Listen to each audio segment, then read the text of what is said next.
Annan's body will remain at the Accra Conference Centre until the burial ceremony at Burma Camp Military Cemetery in Accra. Nane Maria, the widow of Kofi Annan, Ghanaian diplomat and former Secretary-General of the United Nations who died on August 18, at the age of 80 after a short illness, stands in front of his coffin at the Accra International Conference Centre in Accra on September 12, 2018. AFP, world dignitaries laid to rest former UN Secretary-General Kofi Annan in his native Ghana on Thursday, with calls to keep alive the legacy of a stubborn optimist to create a better, more peaceful world. His widow Nane Maria led hundreds of mourners, including world leaders past and present, traditional rulers and global royalty, and called her husband an extraordinary person who had a joy of life. Annan died on August 18 in Bern, Switzerland at age 80. The grandson of tribal chiefs, he was the first black sub-Saharan African to become the UN leader, 1997 to 2006, and was awarded a Nobel Peace Prize. My love, you are now back home where you started your long journey. But may your wisdom and compassion continue to guide us, wherever we are, she said at his funeral service in the capital, Accra.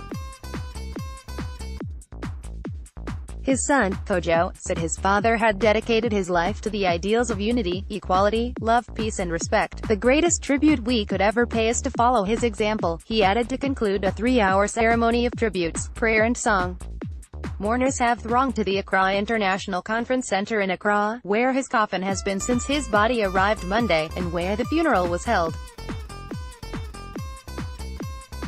A private burial follows at Accra's military cemetery, with full military honors and a 17-gun salute. Mourners watch on a screen the retransmission of the funeral ceremony of Kofi Annan, a Ghanaian diplomat and former Secretary-General of the United Nations who died on August 18 at the age of 80 after a short illness, at the Accra International Conference Centre on September 13, 2018. AFP, stubborn optimist, thousands of ordinary Ghanaians this week paid their final respects as his coffin lay in state during 3 days of national mourning. Ghana's President Nana Akufo-Addo called him one of the truly iconic figures of modern times. Many ordinary Ghanaians described him as a father figure and a source of national pride. His brother, Kofi Annan, told the congregation that he was not just a leader and statesman. We lost a brother, a husband, a father, a grandfather and an uncle, a man of deep conviction who was as committed to instilling the values of fairness, integrity, kindness and service in each of us as he was to advocating for peace and human rights around the world.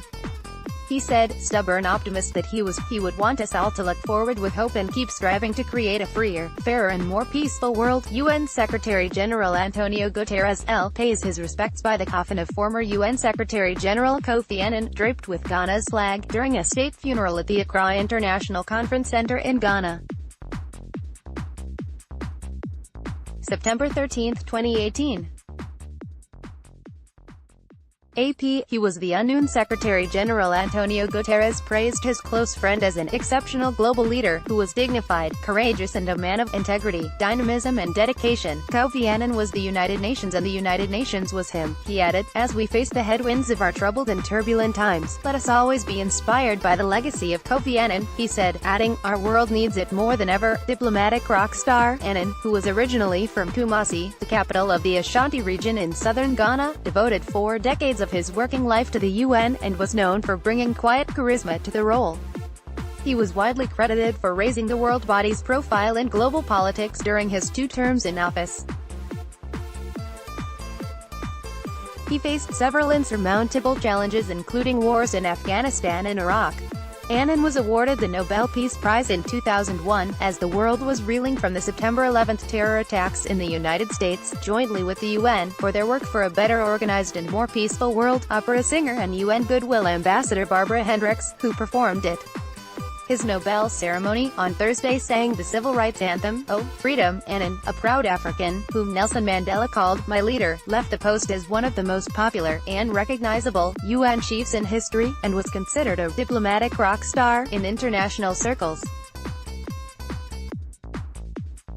Ghana's national flags fly at half-mast in honor of the late Kofi Annan, former UN Secretary-General and Nobel Peace Prize laureate, at the Black Star Square in Accra, Ghana.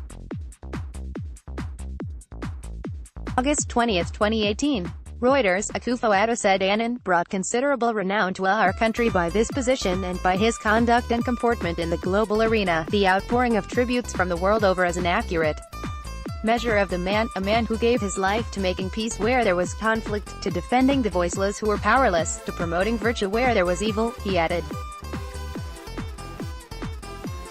TRT World's Adesewa Josh has more. Annan kept up his diplomatic work after leaving office, taking mediation roles in Kenya and Syria, and more recently heading an advisory commission in Myanmar on the crisis in Rakhine State.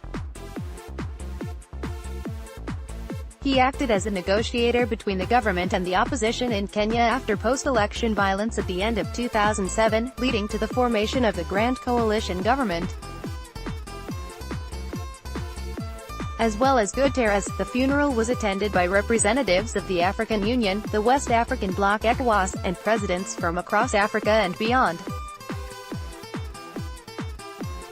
Royalty included Princess Beatrix, the former Queen of the Netherlands, and her daughter-in-law Princess Mabel, who were close friends.